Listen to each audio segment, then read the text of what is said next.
morning mga ka-farm lahat. Ayan, magandang araw sa inyo. Nandito tayo ngayon sa Cabinti, Laguna. Ayan, may another listing na naman tayong i-upload, papakita sa inyo. Saan napakaganda nitong area na ito, itong place na ito para sa camping site. Napaka-perfect na ito para sa mga gustong pumuha or magtayo ng camping site dito sa Laguna. Ayan.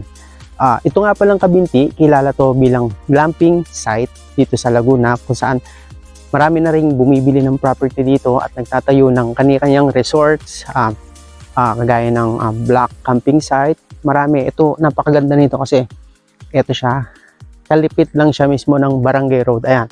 Ito nga pala yung boundary niya. Ito sa may poste. Hanggang doon sa kabilang poste. Ngayon, yung frontage nitong property na to ay humigit kumulang 60 meters to 70 meters to be exact. To be exact yung frontage nito. Kaya napakagandang ang entrada ng magiging property nyo. Ayan. Tsaka ito, kaganda nito. Ito pa ay may ilog sa ibaba ng property. Ayan, napakaganda na ito talaga. Okay. So, silipin natin yung itsura or silipin natin yung loob ng property mamaya. Ipapakita ko sa inyo yung loob ng property. Okay, tara, punta natin. Ayan, tahimik na tahimik dito. Actually, itong road na to, kanan to, isa to sa pinupuntahan ng mga napunta ng falls sa mga tourist spot dito. May falls din dito eh. Hindi ko lang matandaan kung ano yung falls dito. Ayan. Ayan yung property.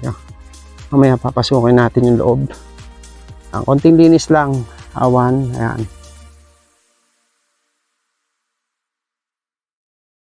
Sa baba nito, yan, may ilog din dito. Malinis na ilog. Talagang maganda. Maganda siya para sa business ng camping site. Okay. Diyan ko lang. Ito yung loob ng property. Ayan o. Hindi yan matarik. Panayad lang ang baba niyan.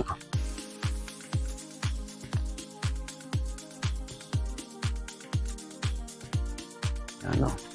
Pakabanayad, hindi matarik to. Talagang napakaganda para sa camping site. Ayan o. Yan, ito ang boundary niyan. Ayan ang boundary niyan. Hanggang dun. Napakaganda o. Hindi matarik.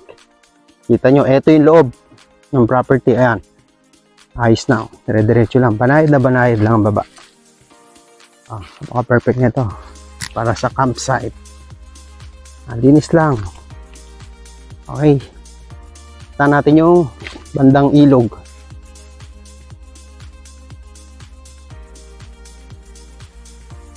Ayan. Ito yung babang-baba ng property.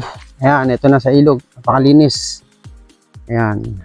Campsite sa itaas, ibabaw. Atin, itan dito muna. Ayan. Ito yung malinis sa ilog. So, bahala ka nang mag-develop. Ayan. Agaw na nahagdan yan. Napakabilis. Resort. Maganda resort to ah. Pantay na po pati riyan. Oo, pantay na. Pantay na riyan.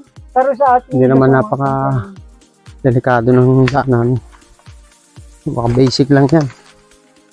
Oh, ayan, ito yung malinis sa ilog. Oh. Yan, 2.7 mahigit. Ang ganda niyan. Ang ganda ng ilog. Ang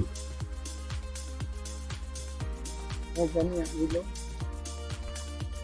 Malinis na ilog.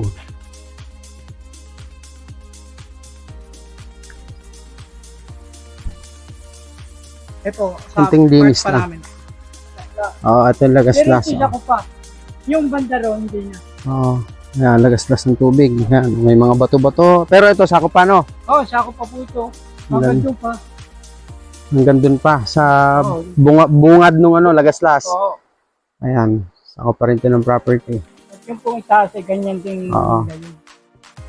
Ayun po yun naman, hindi sako pa. Dito po rin sa kanila. Ayan, tsaka dito dumadaan yung patubig ng Cabinti. Ayan, ito nyo naman. Ayan. Daling gawa ng hagdan yan. Madaling develop yan. Dito papunta ron sa ating unang nilusungan. Oo. Ay, ito po ko. Diretso yan hanggang Diretso sa atin. lang, oo. Hindi na po yung pang